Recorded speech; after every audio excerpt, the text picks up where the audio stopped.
السلام علیکم ورحمۃ اللہ وبرکاتہ۔ الحمد للہ وحدہ والصلاة والسلام علی من لا نبی بعد وبعد۔ اعوذ باللہ السمیع العلیم من الشیطان الرجیم، بسم اللہ الرحمن الرحیم۔ والنجم اذا ہوا ما ضل صاحبکم وما غوا وما ینطق عن الہوی ان هو الا وحی یوحی۔ صدقت یا رب العالمین۔ اللہم صلی علی محمد وعلی آل محمد کما صلیت علی ابراہیم وعلی آل ابراہیم انک حمید مجید۔ اللہم بارک علی محمد وعلی آل محمد کما بارکت علی ابراہیم وعلی آل ابراہیم فی العالمین انک حمید مجید۔ رب اشرح لی صدری ویسر لی امری واحلل عقدۃ من لسانی یفقہوا قولی۔ محترم سامعین، آج 13واں ہمارا پروگرام رسول اللہ صلی اللہ علیہ وسلم کی سیرت طیبہ کے حوالے سے۔ سیرت کے حوالے سے میں نے آپ سے بات کی تھی کہ سیرت کا لفظ قرآن کریم میں ایک مرتبہ ہی استعمال ہوا ہے، اور یہ موسیٰ علیہ السلام کے بارے میں آیا تھا، اور یہ کیفیت حالت کے بارے میں آتا ہے، یا آپ کہہ لیں کہ انسان کی زندگی کے معاملات جو کیفیت ہوتی ہے اس کو واضح کیا جاتا ہے۔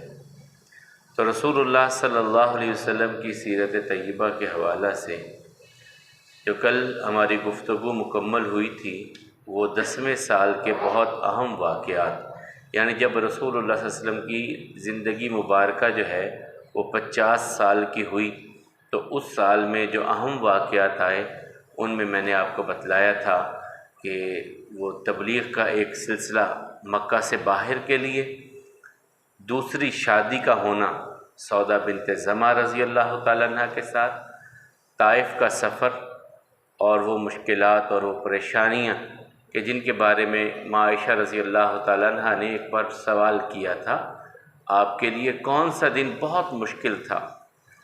تو کریم آقا علیہ السلام نے فرمایا، جب میں طائف میں گیا تھا اور طائف کے لوگوں نے میرا انکار ہی نہیں کیا، مجھ پر پتھر بھی برسائے تھے، وہ دن میرے لیے بہت سخت دن تھا۔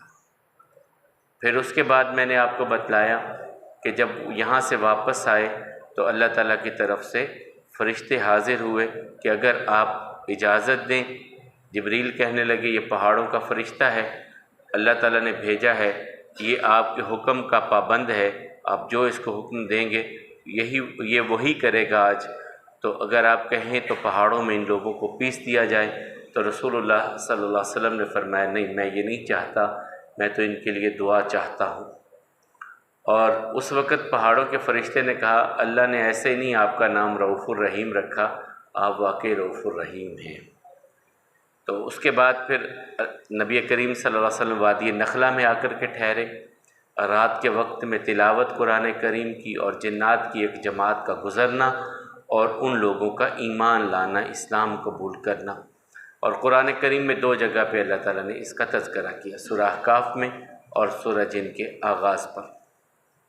اور یہ ایک تسلی تھی رسول اللہ صلی اللہ علیہ وسلم کو کہ انسان تو آئیں گے ہی، جنات کا رخ بھی ہم نے آپ کی طرف پھیر دیا، وہ بھی آپ کے امتی بن چکے ہیں، بن نہیں چکے، آگے جا کر کے اپنے خاندان، اپنے قوم، قبیلوں میں وہ باتیں، اور ان کے بارے میں تاریخ نگاروں نے لکھا یہ نصیبین کے، یعنی یہ ترکی سے آئے ہوئے جنات تھے جنہوں نے اسلام قبول کیا اور جا کر کے اپنے علاقے میں لوگوں کو دین کی، اسلام کی دعوت دینے لگے۔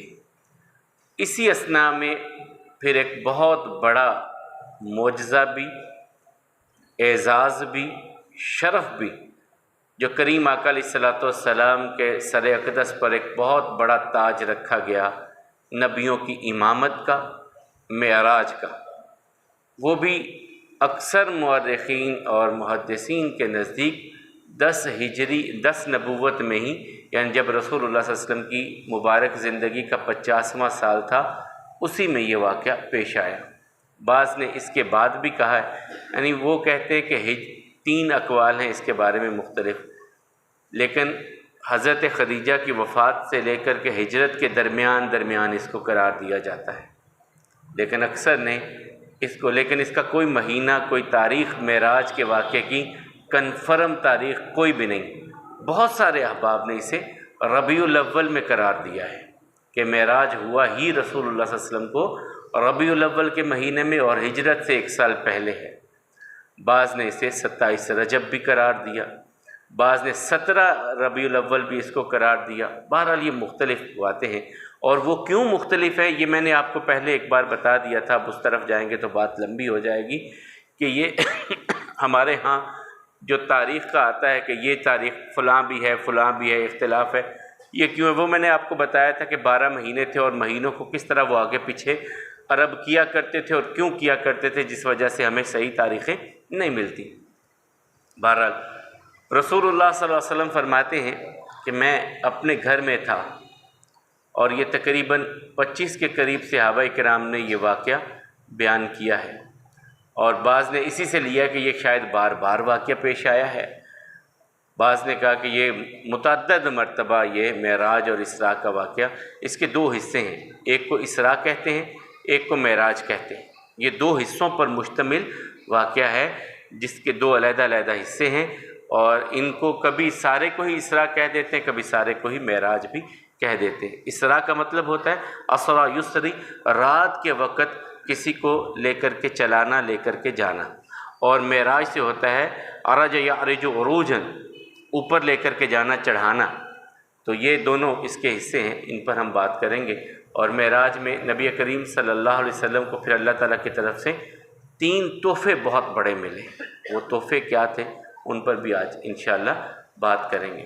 تو سب سے پہلے رسول اللہ صلی اللہ علیہ وسلم کہتے ہیں میں اپنے گھر میں لیٹا ہوا تھا، میرے گھر کی چھت کو کھولا گیا، جبریل امین علیہ السلام آئے، مجھے لے کر کے بیت اللہ میں آ گئے، اور زمزم کے پاس مجھے میرے دوسری مرتبہ شق صدر۔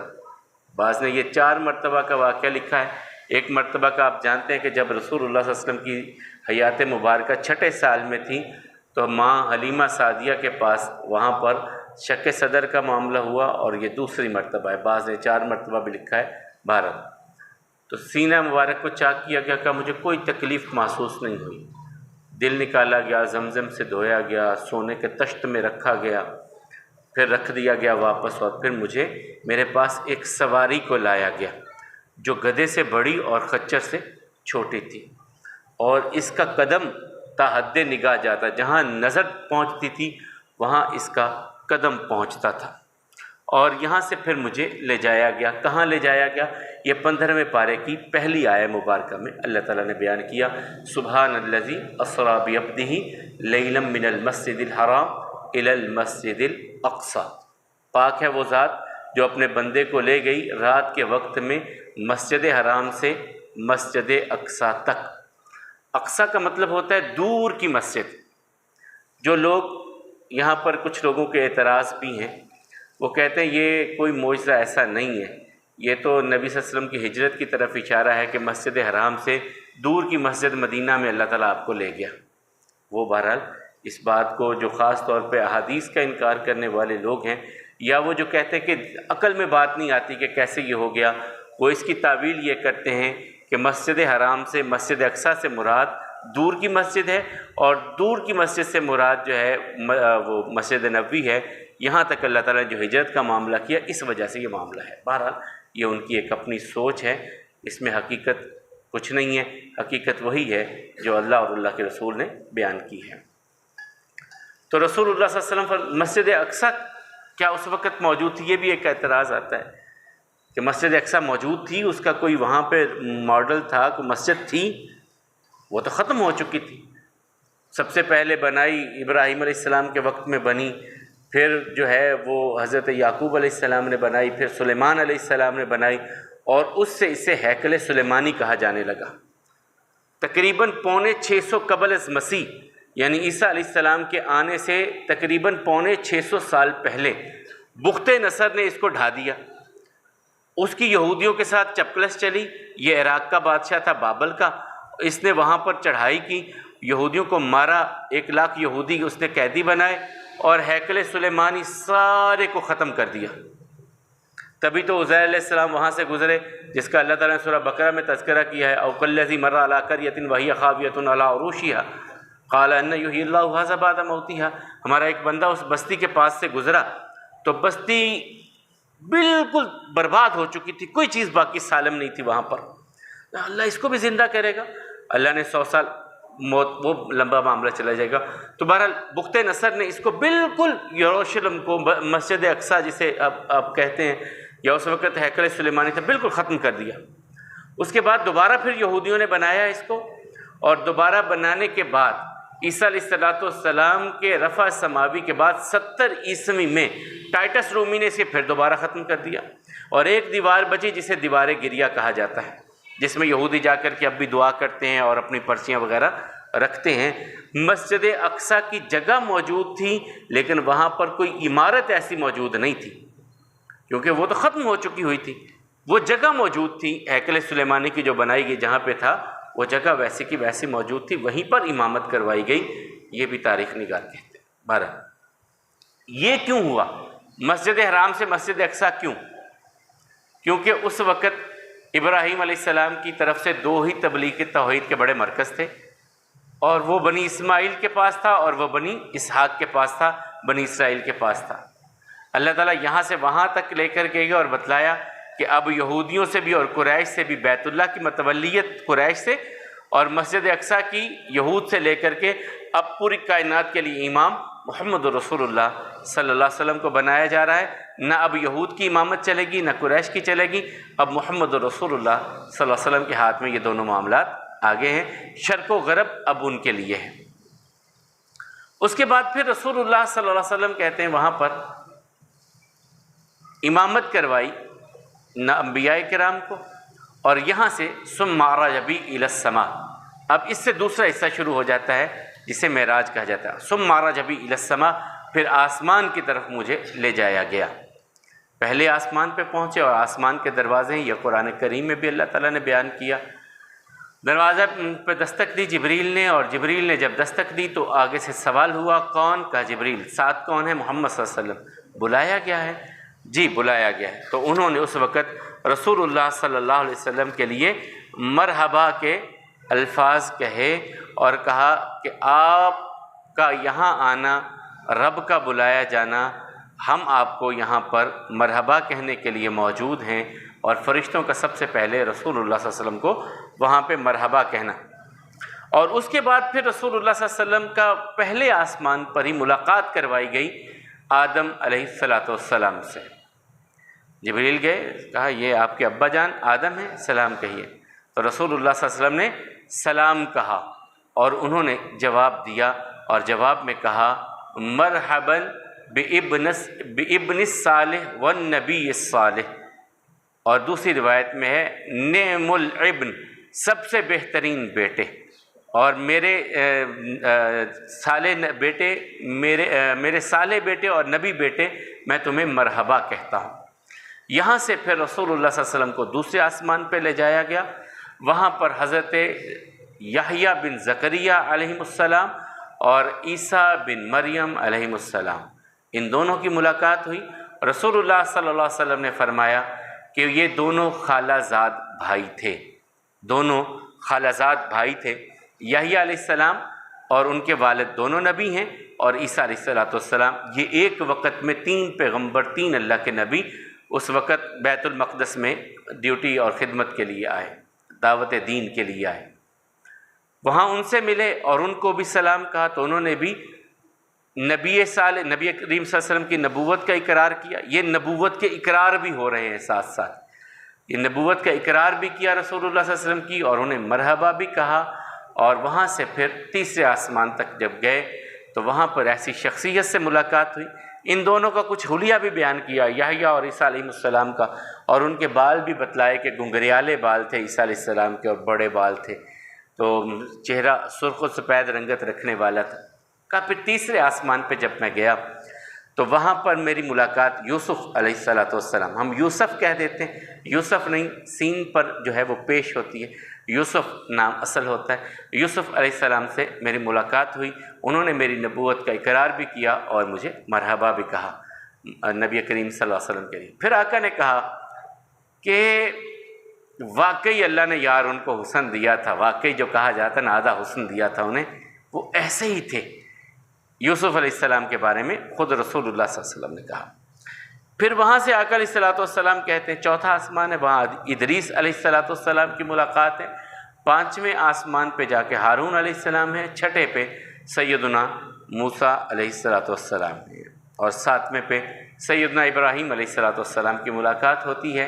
اور ابراہیم علیہ السلام کے بارے میں پھر آقا کہتے ہیں کہ میں نے جب جا کر کے سلام کہا ابا جان، اور انہوں نے کہا بیٹے صالح اور نبی صالح آپ کو مرحبا کہا جاتا ہے۔ اور ان کا قد بڑا تھا، آقا خود کہتے ہیں قد بڑا تھا۔ اور پھر کہنے لگے تم سوچنا چاہتے ہو نا وہ کیسے دکھنے میں لگتے تھے ابراہیم علیہ السلام؟ صحابہ نے کہا جی۔ فرمایا مجھ کو دیکھ لو، میں اپنے بابا ابراہیم کے بہت قریب ہوں۔ یہ رسول اللہ صلی اللہ علیہ وسلم کہتے ہیں میں اپنے بابا ابراہیم کے بہت قریب ہوں۔ اور ایک روایت میں فرمایا میری یوسف علیہ السلام کی اور ابراہیم علیہ السلام کی بہت مشابہت ہے۔ یہ رسول اللہ صلی اللہ علیہ وسلم نے ایک اور روایت میں کہا۔ جب یہاں سے جانے لگے سدرۃ المنتہا کی طرف تو ابراہیم علیہ السلام نے پھر آواز دی، بلایا، اے نبی صالح بیٹے صالح بات سنو۔ رسول اللہ صلی اللہ علیہ وسلم گئے، کہا آپ جب واپس جائیں گے تو اپنی امت کو میرا سلام کہیے گا۔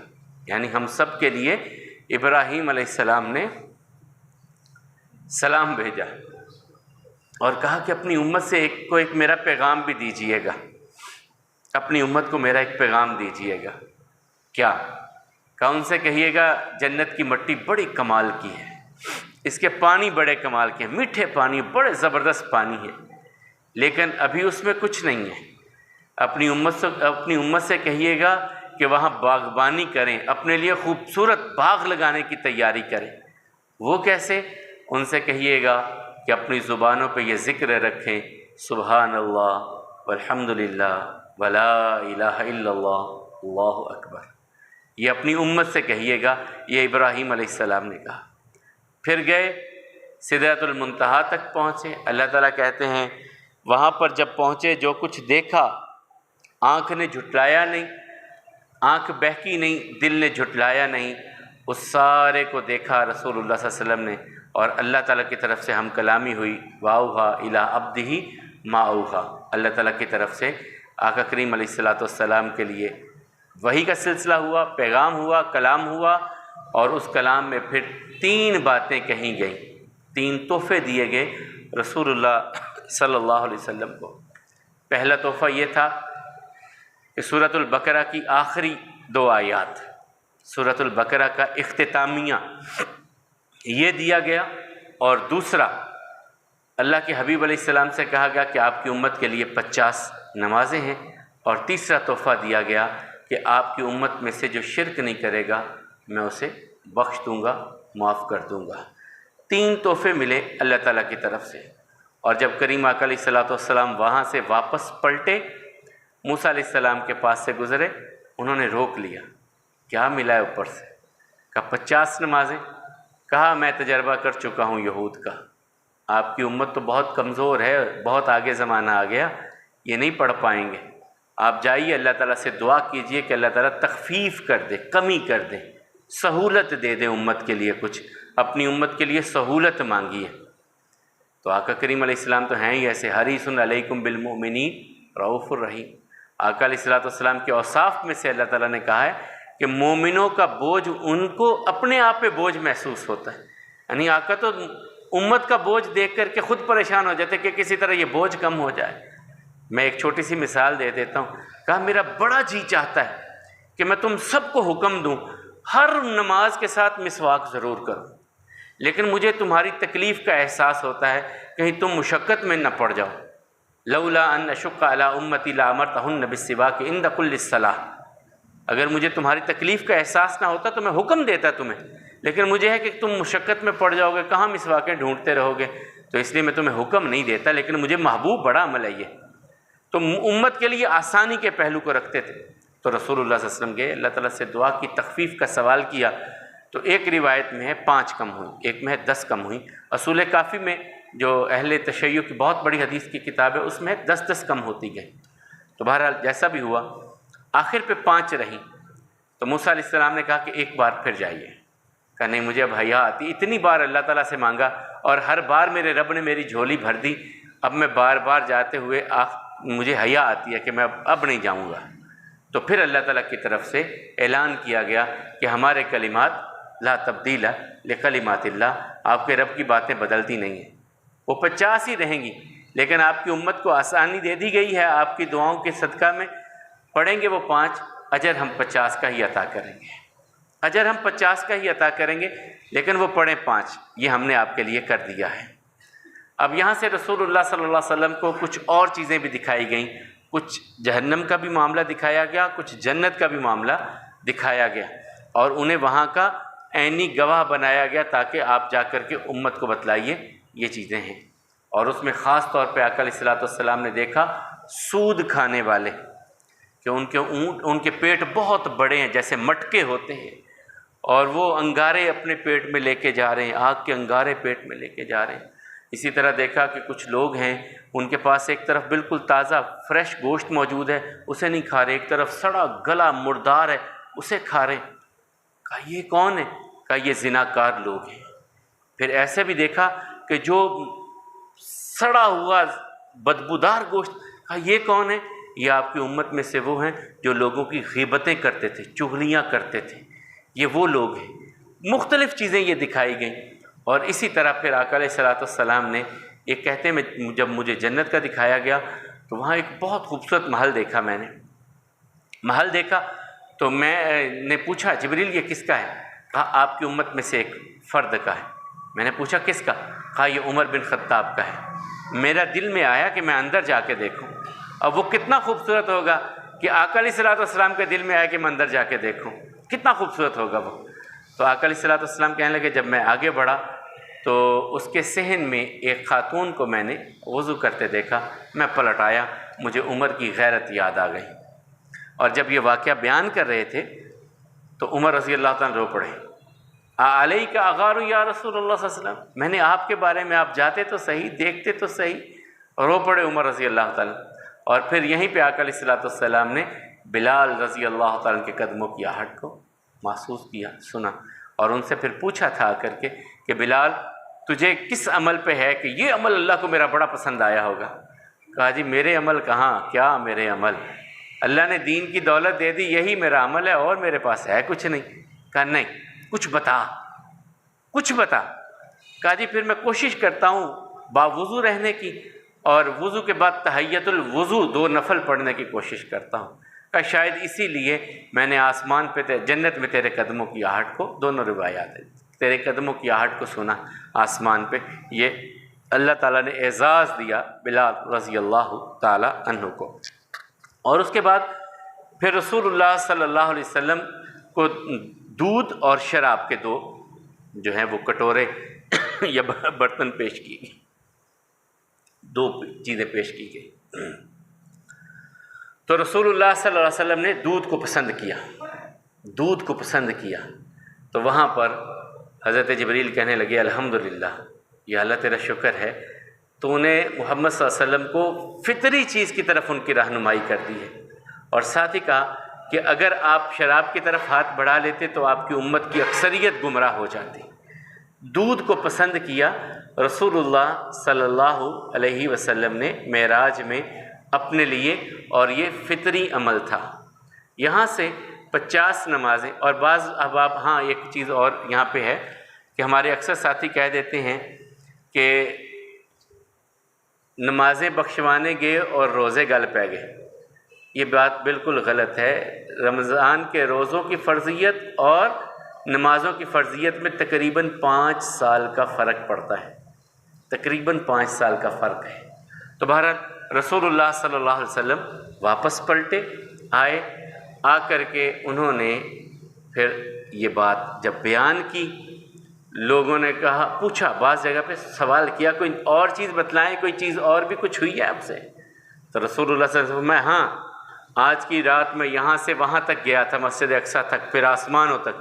بولو پہلے تو کچھ بات سمجھ آتی تھی، اب یہ بات کہہ دی، یہ کون مانے گا؟ آپ تو اتنی بڑی بات کہہ رہے ہیں، یہ 1300 کلومیٹر کا فاصلہ ہے تقریباً، ایک بندہ ایک رات میں یہاں سے وہاں اور وہاں سے یہاں اور آسمان اور یہ سارا کچھ ایک ہی رات میں کر کے آ جائے، یہ کیسے ممکن ہے؟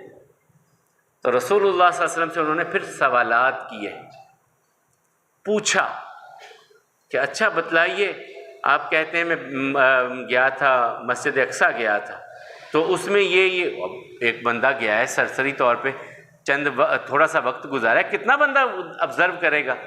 تو رسول اللہ صلی اللہ علیہ وسلم فرماتے ہیں پھر میرے لیے اسے قریب کر دیا جبریل امین علیہ السلام نے، وہ پوچھتے جاتے میں بتلاتا جاتا، وہ سوال کرتے جاتے میں بتلاتا جاتا۔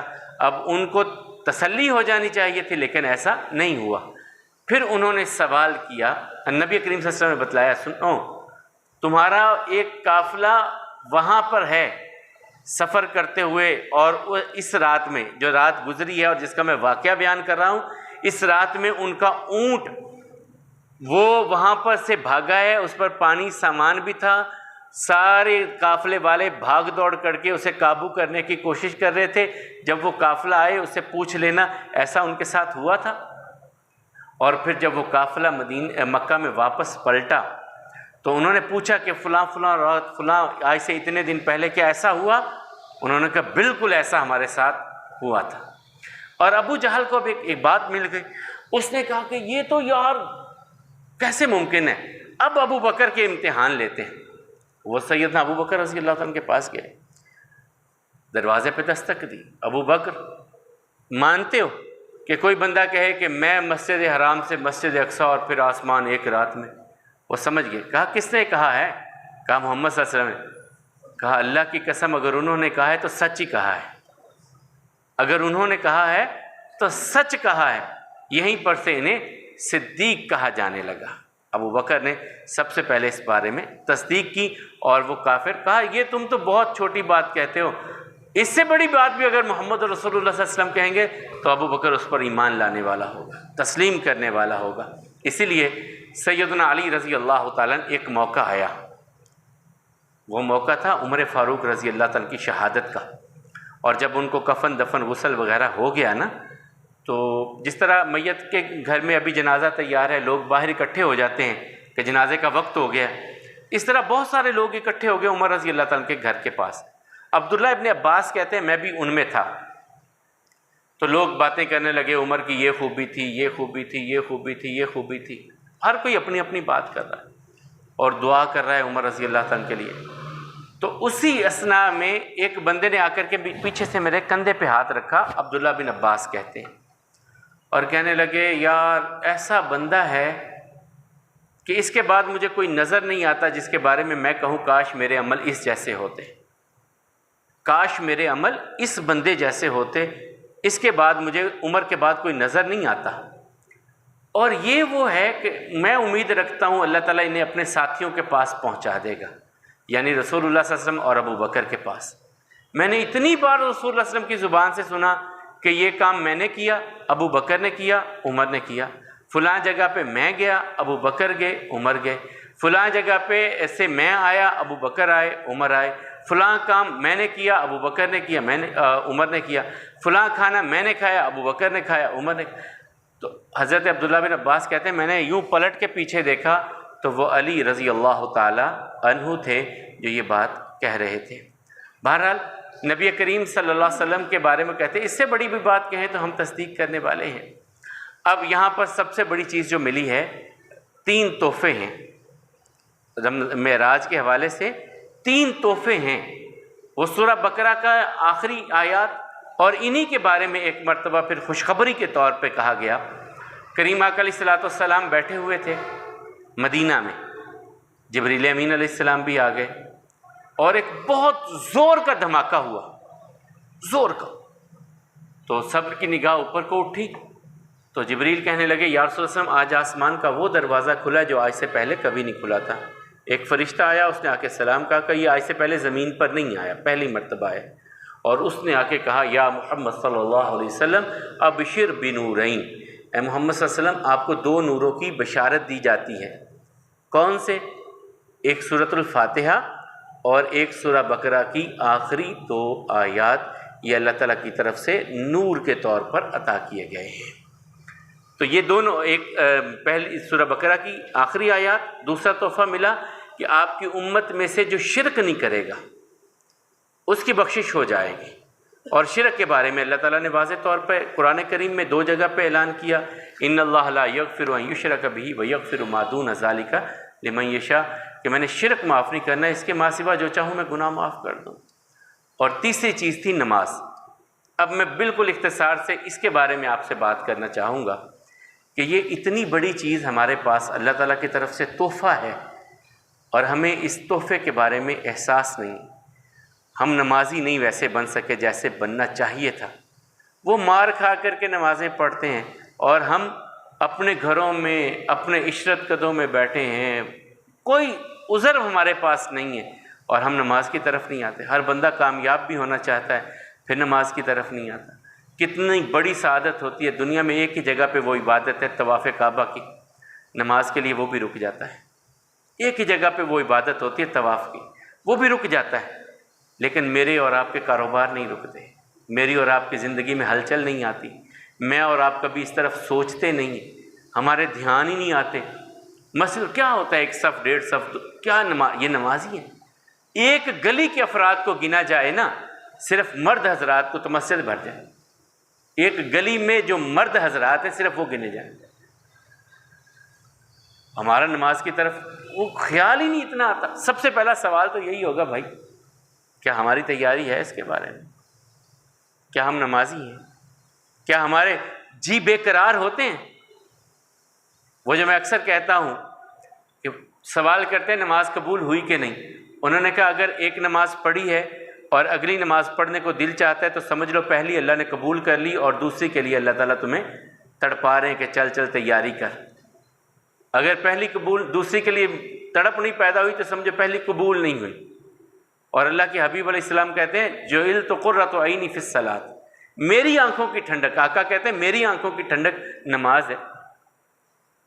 اور جب کبھی پریشان ہوتے تو بلال کو آواز دیتے، اقمنا الصلاۃ یا بلال ارحنا بہا، بلال نماز کا انتظام کر، مجھے سکون ملے، مجھے سکون ملے، نماز کا انتظام کر۔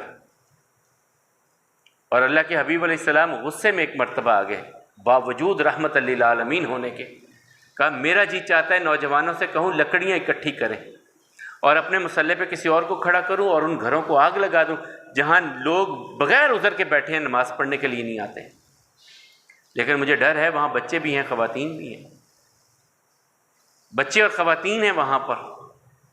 اور نماز کے بارے میں کبھی ہم نے شعوری طور پر، ایک بات مختصر سی کرتا ہوں کہ دنیا میں اگر آپ کو کوئی بادشاہ بلا لیتا ہے نا، چائے کے ایک پیالی پہ آپ کو کوئی وزیر کوئی بلا لیتا ہے، کتنے دن آپ اپنی ڈریس کے بارے میں سوچتے رہتے ہیں، یار فلاں کے پاس جانا ہے اور وہاں پہ کپڑے وغیرہ میرے یار۔ ایک چائے کی پیالی اور دنیا کا چھوٹا سا کوئی حکمران، محدود اختیارات رکھنے والا آپ جیسا انسان، اور آپ پرفیوم بھی سوچ رہے ہیں، جوتا بھی سوچ رہے ہیں، آپ کو اس وقت نہ دکانداری کا خیال ہے، آپ کو نہ اس وقت کسی اور کام کا خیال ہے۔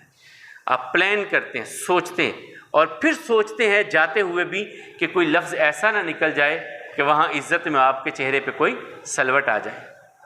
لفظ سوچ کر کے آپ جاتے ہیں، یہ دنیا کا چھوٹا سا، اور وہ جو رب العالمین ہے، وہ جو کائنات کا رب ہے، اس کے در پہ آتے ہیں، کبھی سوچ کے آتے ہیں کہ ہم نے جو کہنا ہے کیا کہنا ہے، اور ہم نے جو پڑھنا ہے یہ کیا پڑھ رہے ہیں؟ کبھی سوچا ہے؟ کبھی اپنے لباس کے بارے میں ایسے فکر کی ہے ہم نے کہ یار اللہ تعالیٰ کے سامنے جانا ہے؟ تمیم داری رضی اللہ تعالیٰ عنہ، ان کے بارے میں آتا ہے کہ انہوں نے اسپیشل اپنی ایک چادر رکھی تھی، اسپیشل چادر، کہ جب نماز کے لیے آنا ہے خوشبو اور چادر اچھی پہن کے، اور اللہ تعالیٰ کے سامنے میں نے کھڑا ہونا ہے، اللہ تعالیٰ کے سامنے کھڑے ہونا ہے میں نے۔ وہ بن ٹھن کے پوری تیاری کے ساتھ آتے، نماز کے لیے آ رہے ہیں، اللہ تعالیٰ کے سامنے کھڑا، مالک الملک کے سامنے ہم نے کھڑے ہونا ہے، اور کتنی بڑی سعادت ہوتی ہے۔ اس کے بارے میں کبھی سوچ لیں کہ بندہ یوں ہاتھ کھڑے کرتا ہے، یا اللہ میں جو بھی تھا مسجد سے باہر تھا، تیرے در پہ آیا ہوں، میرے پلے کچھ نہیں ہے سوائے تیری رحمت کے۔ یہ کبھی سوچا ہے ہم نے کہ ہم جو اللہ اکبر کہہ کر کے ہاتھ کھڑے کرتے یہ کیا ہے؟ یہ اقرار ہے نا کہ یا اللہ میں خالی ہاتھ ہوں، میرے پلے کچھ نہیں ہے، تیری رحمت کے سوا اور کچھ نہیں ہے میرے پاس، اور تو سب سے بڑا ہے، میں تو کچھ بھی نہیں ہوں۔ اپنی کمزوری، اپنے ضعف اور اپنے تنگ دست، اپنی جو ہے وہ تہہ دامن اور تہہ دست ہونے کا اعتراف ہوتا ہے یہ اللہ تعالیٰ کے سامنے کر کے، یوں ہاتھوں کو بندہ کھڑے کر، یا اللہ کچھ نہیں، میں باہر جو بھی تھا، چودھری بھی تھا، جو بھی تھا، یہاں کچھ نہیں، تیرے در پہ آیا ہوں، اور یوں۔ اور پھر جو ہاتھوں کا باندھنا ہے، اور جو پہلی دعا ہے، ہم نے تو ایک ہی دعا رٹی ہے نا، سبحانک اللہم و بحمدک۔ نبی کریم صلی اللہ علیہ وسلم ایک اور دعا اکثر پڑھا کرتے تھے، بلکہ سب سے زیادہ وہ دعا پڑھا کرتے تھے، اللہم باعد بینی و بین خطایایا کما باعدت بین المشرق والمغرب، اللہم نقنی من الخطایایا کما نقیت الثوب الابیض من الدنس، اللہم اغسل خطایایا بالماء والثلج والبرد، اللہم باعد بینی و بین خطایایا۔ یہ آقا دعا پڑھتے تھے نماز میں، پہلی دعا جسے دعائے استفتاح کہتے ہیں، جس سے آغاز ہو رہا ہے آپ کی نماز کا، یا اللہ میرے اور میری خطاؤں کے درمیان اتنی دوری کر دے جتنی مشرق سے مغرب کے درمیان دوری ہے، کما باعدت بین المشرق والمغرب، اللہم نقنی من الخطایا کما نقیت الثوب الابیض من الدنس، یا اللہ میرے گناہ مجھ سے ایسے صاف کر دے جس طرح سفید کپڑے کو دھو کر کے میل کچیل سے صاف کیا جاتا ہے، ایسے میرے گناہوں کو صاف کر دے، اللہم اغسل خطایا بالماء والثلج والبرد، اللہ مجھے دھو دے، میرے گناہوں سے دھو دے مجھ کو پانی، اولوں اور برف کے ساتھ۔ یہ دعا پڑھا کرتے تھے رسول اللہ، اور کتنا بڑا اعتراف ہوتا ہے اس جگہ پر۔ چلیں وقت اختتام کی طرف گیا، نبی کریم صلی اللہ علیہ وسلم کے، یہ میں نے بالکل اختصار سے آپ کے سامنے رکھنے کی کوشش کی تھی، اس لیے کہ یہ اکثر ہم سنتے رہتے ہیں واقعہ، لیکن اس میں جو 3 تحفے ہیں اس پر بہت کم بات ہوتی ہے، اور خاص طور پہ نماز کے حوالے سے ہمارے ہاں بہت بڑی سستی ہے، بہت سستی میں شکار ہیں ہم، بہت ہی زیادہ سستی کا شکار ہیں، اپنے گھروں میں بھی، اپنی ذاتوں میں بھی ہم بہت سستی کا شکار ہیں۔ خدا را اس کے بارے میں سوچئے۔